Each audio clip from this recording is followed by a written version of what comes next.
All right, so we're in. Oop.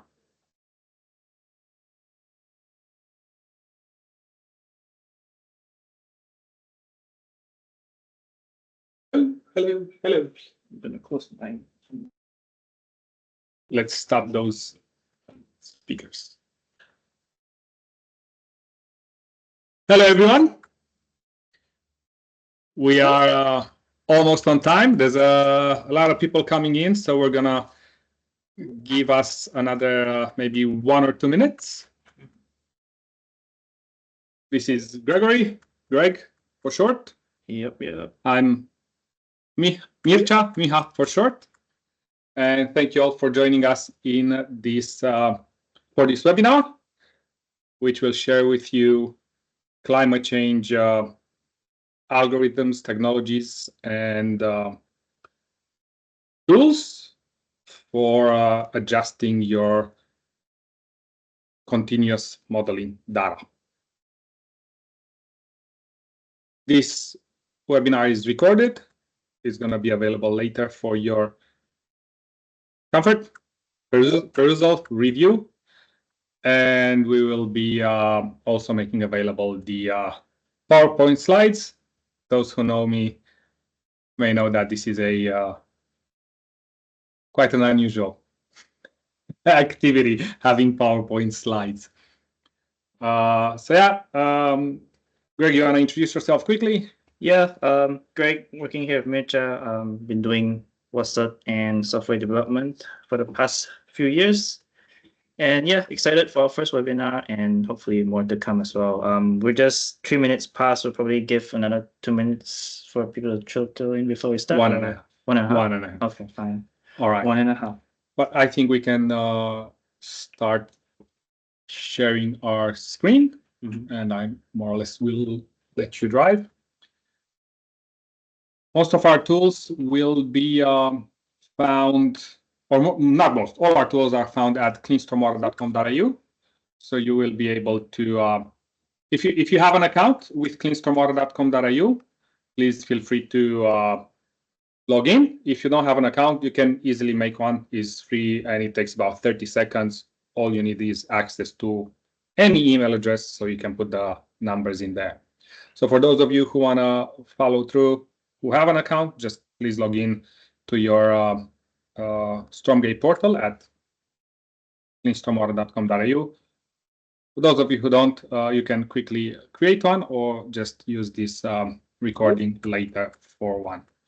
All right, so we have quite a good forum, and we should probably start. Climate change for water quality, as you see, and quantity, because what happens is when we do quality, we use a certain paradigm. We look at continuous modeling. When we do quantity, we look at IFD data, not at continuous modeling, and we'll discuss a little bit about how that IFD data is relating to the continuous data. All right, so let's rock and roll. Cover topics. What is IFD data? It's really important to look at it and how it connects to the continuous data. Climate change in ARNR, Australian rainfall and runoff. Is it chapter 6? Book 1, chapter 6. Book 1, chapter 6, and it was released last year. Latest version, yeah. Latest version. Climate change scenarios and time horizons as per ARNR, and the algorithm that allows us to look at the future continuous modeling with climate change analysis. This algorithm is not super complicated, but it does require a little bit of maybe imagination. And you will see that it complies with the requirements for my ARNR. Hopefully, you will see that. And after we look at the algorithm and how to interpret the results, we'll look at how to generate climate change MLBs, and we have time allocated for questions. So now let's look at what this IFD. IFD stands for intensity, frequency, duration. These IFD data exist because historically it was difficult to use continuous modeling.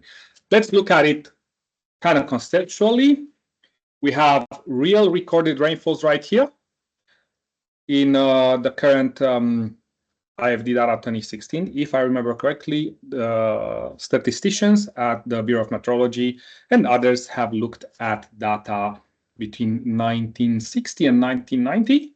So they've taken continuous data between 1960 and 1990. They did a bit of statistical hocus pocus.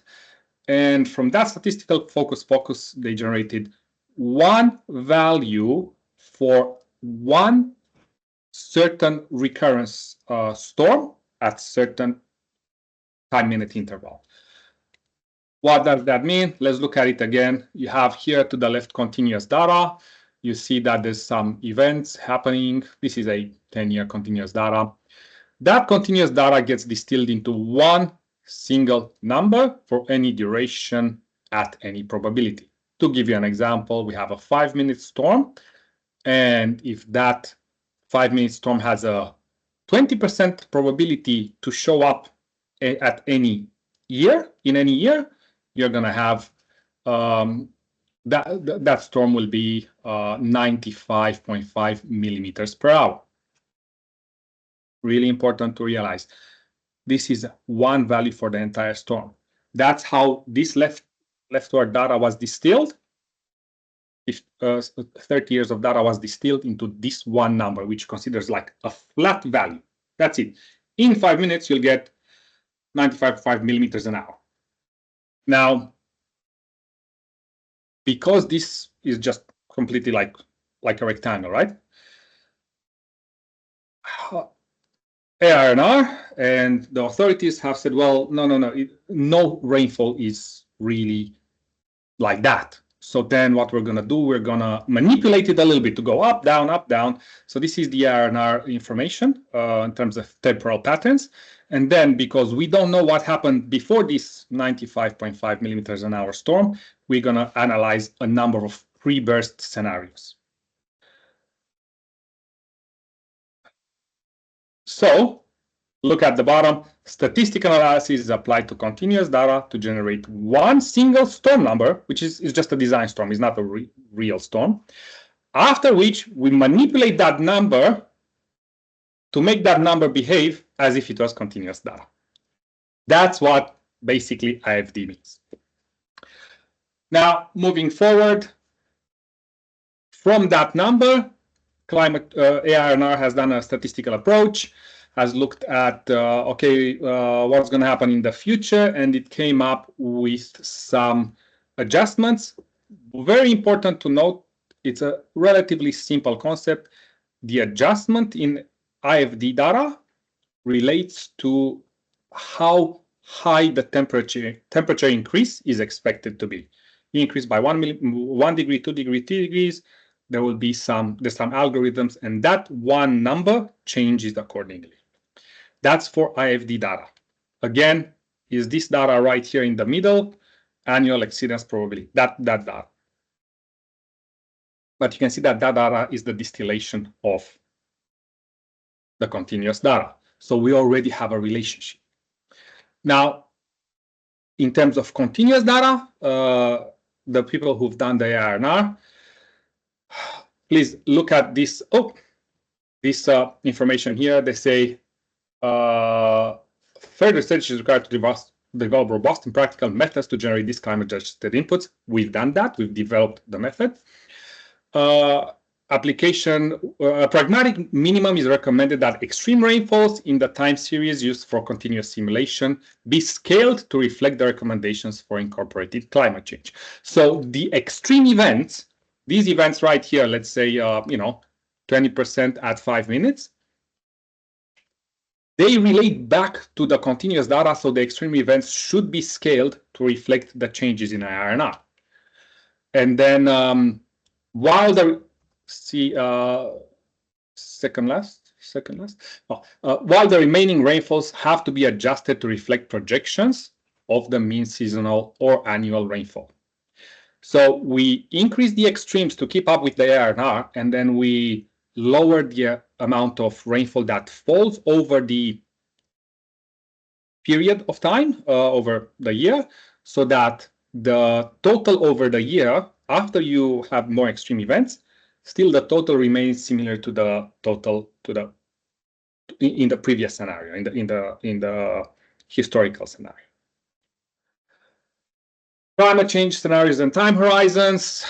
There's 1, 2, 3, 4. Well, there's 5 as far as four social economic pathways. No, whatever. SSPs. What's SSP for? You forget. Four options, and we consume a lot of water, a lot of carbon, and then there's a lot of carbon going into the atmosphere, and then less carbon goes into the atmosphere. So it's like basically how hard do we burn? Now this we have in our tools we have generated this matrix, and this matrix will show you easily climate change scenario, socioeconomic pathway SSP 1, 2, 3, and 4. And then near term, long term, and for everyone's convenience, especially mine, we color coded them, and we have the number of degrees of warming that we expect for that year. So you can see if it's an SSP 3-7, we can have up to 3.6 degrees of heating by 2100. Now we've showed SSP 2, 4.5, so it's like we burn, but not so much. We have about 1.9 degrees of heating by 2060. And in our tools, you just press on that button and the data is generated.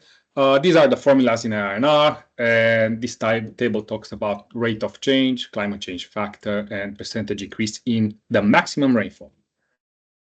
And again, in our tools, we have a table such as this that says duration, the intensity, current intensity, the intensity that you can get from my bomb now, the rate of change, the temperature increase, and the adjustment factor. So then you get extra values here. Now, why did I go through this? Because it's important to show how we connect this back to the continuous data. Another graph showing inputs versus climate change across all duration. This graph can be seen on our tools, and we have 2 ways to look at the graph: millimeters per hour or total millimeters. I believe it shows total millimeters. All right, so now going back, this is the distillation from real recorded rainfalls, those 30 years that we were talking about, that go to IFD values, and the IFD values are adjusted based on temperature increase expectation. We move here. What is our concept? Our concept is you have here a method template and IFD values. So we find the relationship between the IFD values and the method template. We overlap the lines, and don't worry too much. We're going to go through this again. So the first step is overlap the IFD values. Then you can look at the adjustment as per ARNR, and then you have climate adjusted IFD values.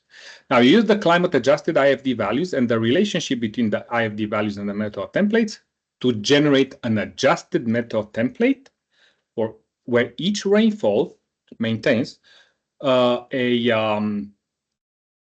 relationship to the IFDs that it was related to previously, right? After we have this adjusted method template, we trim the lower rainfall events to bring the entire rainfall over that year down to the previous situation.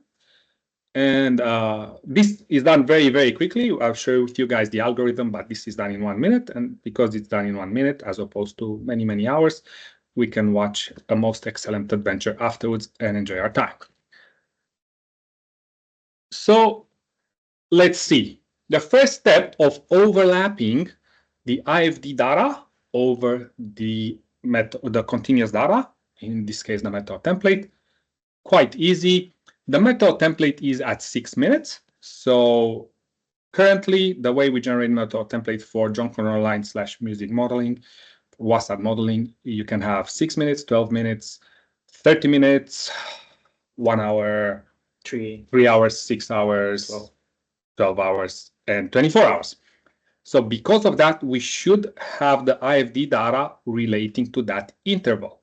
And we have taken the 6-minute interval is not shown here in this screenshot from BOM, but we have ways to calculate it, and we have taken the 6-minute interval and basically we've overlaid those values over the meteorological template. That's the first step. We've done this, I don't know, maybe a few months ago. So this way, you know, right? Kind of, okay, for UI means this is the, in accordance with IFD, this rainfall will show up once every 3 months, roughly, 4 times a year. And you can see how much of the entire rainfall volume is under 4UI. Then how much of the entire rainfall volume is between 4UI and 63.2% AEP, which is roughly the idea would be that it comes up once every year, has one chance, well, 63.2% chance to show up every year, so on and so forth. That would be historically the 1-in-1 ARI. Sorry for the change in nomenclature between ARI and AEP. I didn't come up with it. AEP means average exceedance probability, and ARI, average recurrence interval. All right, so this is the first step. We overlaid all that information so we can visually see what's happening. The next step is, this it's not super tricky, but please use your imagination. We slice each space between 2 AEPs, so between 4UI and 63.2% AEP, you slice that space, and initially it was, I don't know, 6 and 6, let's say 5.8 here and 9.5 here. Then because the IFD has shown an increase, you have the same rainfalls stretched to be proportionally exact in that slice, if that makes sense. Please ask me later. Please note if that's a question. I think this is probably the one of the two a little bit more tricky concepts. Basically, you slice this graph, and everything that's in between gets stretched or shrunk if needed in the new situation. So, for example, to give an example, let's look at 50 to 20% AEP. I have one rainfall event that goes a little bit above 50% AEP.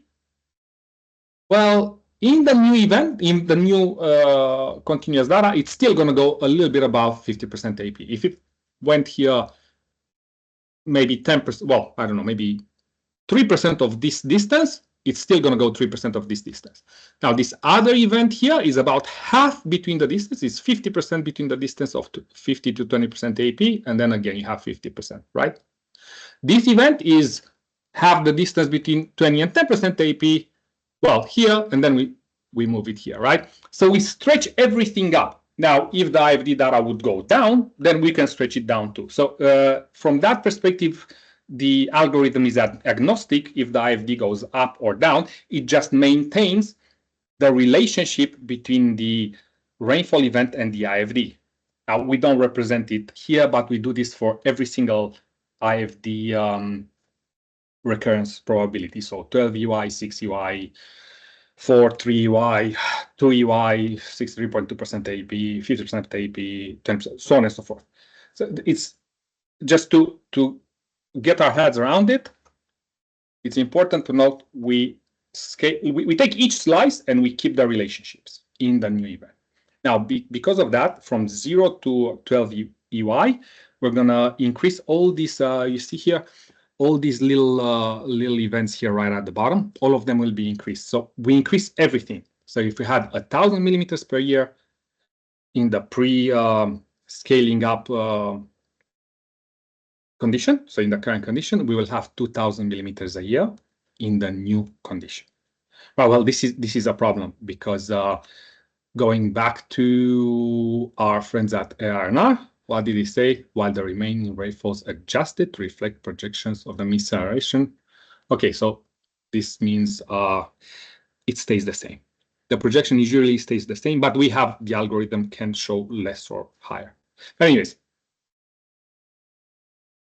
we scale everything up. Because we scale everything up, we're going to have a lot more rainfall. Obviously, that might be a problem. We expect extreme events to go higher, but not the total rainfall. So then this is the At the next step of the algorithm, we slice down a certain amount so we can bring everything down. So if we have in the new event here, after we apply the scaling up, we have 2000 millimeters a year, and then we want to drop it down to, let's say, 1500 or whatever the projection is. We come in with a little red line here, and we cut them at the bottom. We cut down everything that's under that line. As we cut down everything that's under that line, everything above this line, all of this becomes the new 0. Everything above this line will be added up, right? This will lead to the removal of some lower events, because let me give you an example. In the previous situation, we have a very small amount of rainfall in 6 minutes. Let's say we had 0.5 millimeters. When we scaled it up, it became 0.8. But now when we cut it all down, we cut it at 1. So that event disappears, which makes sense because the smaller events that used to be before, now it's drying up, more extreme events, but drier, gone. So let's see a different way to represent this.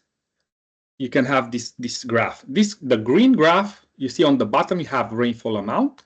And then on the vertical, you have total percentage. This green graph, each dot here represents one line. So if you imagine the graph to the left and you slice it and then you just add up everything that's under it, obviously when you go up, right up at the top, 100% of the rainfall will be under it. Then if you go half, maybe 98% will be under it. So it's just going to generate a graph like this green graph here, and I stretched it to the left to show. IFD adjusted but untrimmed. There were total volume 10 years times 200 millimeters a year. That's 100%. And then we can see that about 30%, whatever the value is here, is what the value would be with 1500 millimeters a year, 25%, whatever it is, right? So then what we do, we slice this graph here, is the same representation of slicing with this red line here, right? And then the graph becomes this one, where the 100% now is only 1500 millimeters a year times 10, is not 2000, right? So the graph will look different, and you will see that when you do the analysis, the graph does look different. So this is our representation of how we do the trimming. This is another representation of how we do the trimming. It's the same thing, just shown graphically in a different way. Final result. If we look at the final result, we put the graphs one next to the other. You see that the high rainfall pattern remains the same. This on the left, the initial graph is on white background, and you have, I don't know, a big event here that was a little bit under 25. That's a bit over 25 now. That's 2016 IFD. That's the climate change IFD. So you can see basically everything that's a little bit higher remains the same pattern. Everything that's above the 4UI, between 4UI and 63, you see how it's kind of like the same distances here. They all remain the same, but some of the values at the bottom are trimmed, so we get the same yearly average year, total yearly average, right? So each, like in 10 years, you're going to have, I don't know, a variation over the years, but there will be a total yearly average, right? So that is the visual representation. Now let's look at numbers, and we invented this way to look at the numbers. Total meteorological template days before and after, 3650. The days with rainfall, there's a couple of less days with rainfall. Now, each day has 240 intervals, and now we're just looking at days, right? It's only important from the concept of days. Now we look at total time intervals is 3650 multiplied by 240. So each day has 240 intervals. So in this continuous modeling, we look at almost 1 million time steps, right? Out of these total time steps, we have 15,922 time steps when it rained even a little bit originally. But now it's only, well, 15902. So we have a few less events. As I said before, some of the lower event rainfalls gone. Now let's look at the median of rainfall time steps. So out of this 15,922, half of them were under 0.2 millimeters in 6 minutes. So 2 millimeters now. Half of all the times when it rained, it was under 2 millimeters an hour at every 6 minute interval. And what do we do? In a climate adjustment, you see that this has dropped by 32%.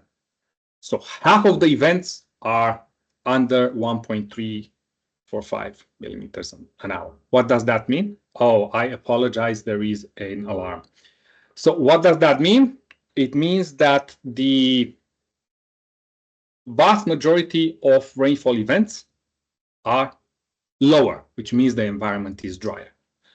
And if you look at the average of rainfall time steps, there's a few less time steps, so the average is slightly higher. So overall, this is consistent with the prevalence science, expecting more extreme events and a drier climate. Now, how to do it with our tools? You go to our tools, you can go to Beta Bomb the Builder, Beta BTB, upload it, and then proceed. And you will have here information about the IFD and what IFD you can choose when you adjust the method template. You get here and you choose whatever you wish, and then it's going to say, okay, we're going to use this. And you can actually adjust the final rainfall that you aim for. So currently, like in this situation, I didn't adjust it. A previous event, in the uploaded event, it was 999 millimeters per year of rain on average, on the average year. And you can change it to be anything else. But after you rescale it, you will see that with climate change only, it will be 1,584. And then we trimmed it to bring it back to 999. And this is how it looks. Now, another way to see the difference, this was a rainfall, a meteorological template that I uploaded in Sydney. So this here is somewhere you see in Sydney, New South Wales. Like, what is this? Wynyard. All right, so that's clearly in Sydney. So that Sydney rainfall meteorological template that I uploaded, it used to look like this. Now it looks like that. Let's see what changes have happened. 2016 IFD data, the 4UI was at 57 millimeters an hour, and then in the new event is 91 millimeters an hour. You see that the shape of this graph has changed, showing lower rainfall events. And we can see from the advanced statistics as well, total days with rainfall a few less, total time steps with rainfall a few less, and you can see a significant drop in the median of the rainfall. So it's much drier. So this is just a case. Now we have some pre-webinar questions. And the pre-webinar questions that we had were, are there any implications for sizing of treatment devices resulting from climate change at WSUD design stage? And the answer is, because the MLB tends to be peakier, a GPT, let's say a GPT, to need a high flow bypass, bioretentions and other constructed devices might need to be bigger in order to treat more volume, because all that matters is the volume under the line, right? So in continuous modeling, you need to look at the volume over the years, and if the rainfalls become drier and peakier, it's harder to treat the same amount of volume. And please, in red, I have made a point that if you compare it on this green line, the original IFD for UI, you see that it's around 91, treats about 91% of the entire volume that fell before. And this one is 96, right? So there's like 5% difference in the amount of water that gets treated. I've made this error multiple times. Please, whenever you do your detailed analysis and your IFD calculation on your detailed design, go back and make sure that your new high flow bypass works with the modeling with your water quality, right? That's even without IFD, right? Whenever you decide your high flow bypass and how the water flows through the system, it's paramount that we go back to do repeat the WSUD modeling analysis, right? So and then model for urban stormwater improvement conceptualization, but the concept in music, JCO, WSUD, the concept is how much water goes through the device, how big the device needs to be. Like areas of bioretentions, height of filter media, characters of filter media. These are basic concepts. Now, in detailed design, you can make the filter media square, like, or rectangular, or a different shape. You can make the wetland a different shape. You can that's a variety of detailed design, but the concept is how much water goes in. That's like one of the most basic fundamental concepts. If you do the modeling with one high flow bypass and then you do the detailed design with a different high flow bypass, your modeling is invalidated. You have to run it again to make sure that works. So again, that's why I've put it in red. I met this error being done a lot of times, and it's a subtle concept, but definitely at detailed design, you do some changes to the high flow bypass of your areas of your bio or your areas of your wetland, run it back. Can't stress it enough. Hopefully, I didn't bore anybody. All right, sediment load. Is it expected that catchment subjects to frequent prolonged dry spells with reduced plant growth and will produce more total sediment? And our answer is currently there is no variation in pollution generation in any guidelines. Right. So nobody, like, whether we look at Queensland, New South Wales, Victoria, the pollution generation from the source nodes is dependent on the land use and not dependent on a meteorological template. I haven't seen, at least so far, and I don't know that there's anything in the literature that would suggest that. So the short answer is not that we know of. The pollution generation will not change with climate change.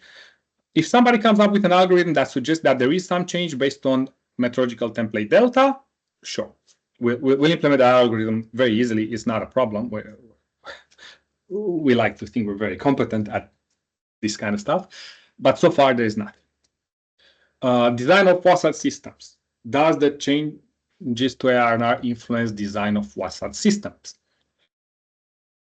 We expect so. Again, because of the differences in graph and differences in how much volume goes under a certain value, we expect, especially for dual use devices, obviously, because the swale, for example, has to convey more water. The detention basin has to potentially store more water. We're not sure about the WSUD. However, definitely the modeling will tell. Personally, I expect so. Let's see what's the next questions. All right. How did we integrate climate change factors into the stormwater quality environment as well as the stormwater quantity environment? Well, hopefully the presentation answered. If it didn't, please let me know. Ask us the questions. Happy to answer any questions at the end of this webinar soon enough. You can ask right now or raise your hand. Manipulation of IFDs. Have concerns about manipulating IFDs. We don't manipulate any IFDs. The changes in IFDs are done in accordance with Bureau of Meteorology and ARNR book 1, chapter 6. Chapter 6.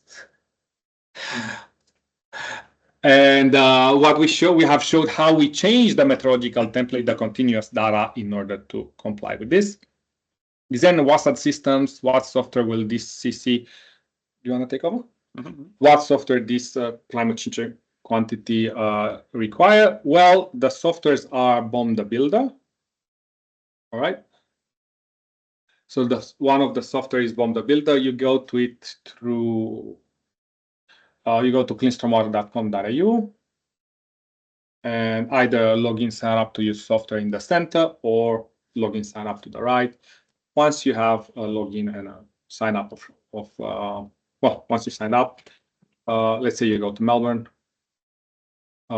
just write it there, takes you to Melbourne, and takes you anywhere, not only to Melbourne. There's a software called Beta BTB, Beta Bomb the Builder, and you see Bomb the Builder right there at the top with a hard hat.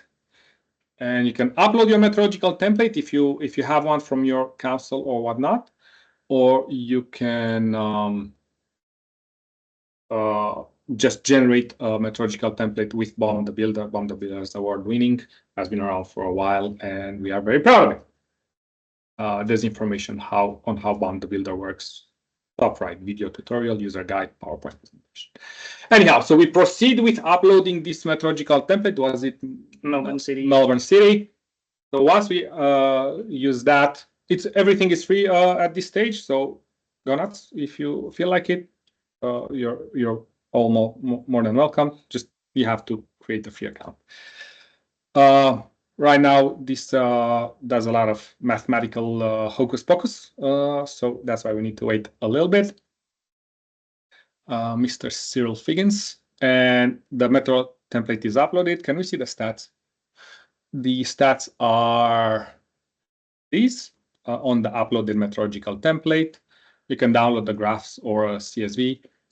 Close that. You will see that on the left is 521 millimeters per year of rain, and it's 1,046 millimeters a year PET. And if you go to do your climate change, any climate change is right there, right? Let's say we go 2.1. And as you can see, you can actually go and change that value. So let's say that the ARNR comes and says, hey, we have a bit of a problem. We're expecting to go 80% drier. Perfect. What's 521 times 0.8? 485. Hopefully. Card, please. Okay, 485, and we can just rescale it, and it's going to rescale at with a target of generating an average total yearly rainfall of 485, right? So it was 521, now it's 485. And again, there's a lot of mathematical processing. We're running significant servers. So there's around a million, I don't even know, 2 million data values, whatever, and then we have to manipulate all of them and play around. So once this is done, we will see what the differences are between the previous and the current. Oh, it's done. Statistics, right there you have statistics. You can download your MLB, you can download your IFD, and you can download your report. So let's look at statistics first. This is the statistic, previous and original and climate adjusted, or lower. Those are differences. This is at the top are the new situation. So the climate change everything, and if you go down, you can see that difference. Right, 5% AAP used to be that. Now it's that, and so on and so forth. You can see all the differences. You can see how everything changed, and you can see that the 469.855 is the mean annual. I don't know what we targeted for 85, so it could only get us down to 469, 470. So roughly there is not a big difference. Mm-hmm. Now we've been asked if let's download the report. So you can have everything, or almost everything we do. You can get a report, which I don't think anybody else does that. You press on generate report, and then report. A meteorological template details, how it was changed, rainfall depth at each interval, whatever, blah, blah, blah, blah, blah. Okay. Sorry, there's an error. Maybe, yeah. Okay. Comparison between original and climate change adjusted meteorological models, side-by-side view. As far as I know, nobody does that. We do this for IFD data as well. We do this for almost everything. Nobody else does that. And you can get this report and submit it to your authority, and this shows your work and shows where the values are coming from. So that's the report we generate. And then again, you can download your climate change IFDs in that location, or climate change IFDs in this location. Now we have another question, and the question is, do we have anything recommendations for? Do we have any recommendations for adjusting evapotranspiration values? And no, we do not. We looked into it. Not so much. However, if anybody has, hi CSIRO, hi RNR. If anybody wants to give us some suggestion, we can implement it easily enough. We can, if you guys like this algorithm, great. If anybody has a suggestion for a different algorithm, cool. We can definitely implement a different algorithm. We've always been very open about this. Give me an algorithm, I'll name it after yourself. Or anything else you would, your favorite dish, anything, I don't mind. Whatever it is, give us an algorithm if you feel like there's something better that, if anybody feels that they have a better idea. Okay, perfect, we'll add it in. We're a data company, we know how to do these things. That's probably where we are with, probably also I should tell you that you can get the same data from John Connor Online. You literally go to wherever your address is. Again, not only Melbourne, and then you can design, you have your design here. Whatever your design here is, boom, done. SSP 3.7 long term, and we need to change that color. Start your project, and after that, you can see your methodological template here. And kindly note, this is a climate-adjusted data set with factor SSP3 long-term 27. Boom, mic drop, no problem. Everything we do, shown, signed, how do the results for a climate change WSUD model versus a non-climate change WSUD model? It would depend. It would depend. We had that question. You have rainfall. Okay. We can even show like the difference between a catchment into a typical bio of, let's say, 10 square meters. I don't think we have time for that, but you guys can do it. Sorry, I think we had a small visualization bug there. It will be fixed. You guys can do it. You can upload here whatever methodological template you want. You can download it, and then you can just run the difference and see. It's multivariate. There's going to be a lot of differences because it's a multivariate system. You don't have like you can't know. Maybe a rainwater tank will behave a certain way. A type of project will behave a certain way. I've done a sensitivity analysis in Melbourne for some types of projects, and the biggest differences weren't between the lowest and the highest rainfalls. Were like between two neighboring rainfalls, like in terms of averages. So it's easy to just generate another method template and verify your work. Very easy, in my opinion. And if you're gonna do IFD data and quantity relating to climate change, not doing it relating to water quality seems not right to me, to be perfectly honest. I mean, what are we doing? Are we using that for no climate change and that for climate change? It's like, makes no sense. Okay. Full form of JC? I'm not sure. Okay, we have a question. What is the full form of JC? John Connor Online. It's John Connor Online. It just generates music models in accordance with the guidelines in that location. So here we are in Melbourne, and you have only 3 types of catchments, and all the values are already preloaded. I'll probably make some videos and hold a webinar about that. These are the treatment nodes available in that location. For example, a bioretention, you only can change a few things. You can't change everything, which you shouldn't. For example, orthophosphate content you shouldn't be able to change. Like I don't think you should. But anyhow, the music allows you to change like a gazillion numbers that you shouldn't really change.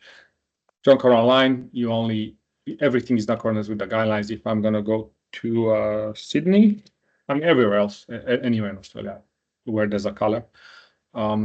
If I'm gonna go to Sydney and I fire up JCO, then you're gonna see that there's different source nodes, not Star Project. One. Why are you thinking? Give it a sec. I'll give it a sec. I think the internet might be slow. Anyways, if you go to Sydney, you can see here top left at catchments. There's only, I mean, there's 4 types of roofs because that's unfortunately how stupid MusicLink is. I have to put 4 types of roofs with different types of soil, although roof has no soil, but otherwise MusicLink is going to give an error. It's just how it is. But anyhow, this is JCO, and that's in Sydney, and that's why there's different types of. Okay, sorry, there's a bug here. I will kill myself now. But usually, if there's a bug, let me know. We'll fix it. We can't adjust all the bugs all the time. There's like this software is a must. Any other questions? If you guys have no other questions, we'll probably close the webinar right now. We'll make it available for everybody later. And if you have questions in the future, please let us know. We'll upload the PowerPoint to Bomb the Builder, so you can download this PowerPoint as well from the Bomb the Builder page. And once from here, Beta BTB page, it's going to be right here. And happy design, modeling, and reporting. Thank you all.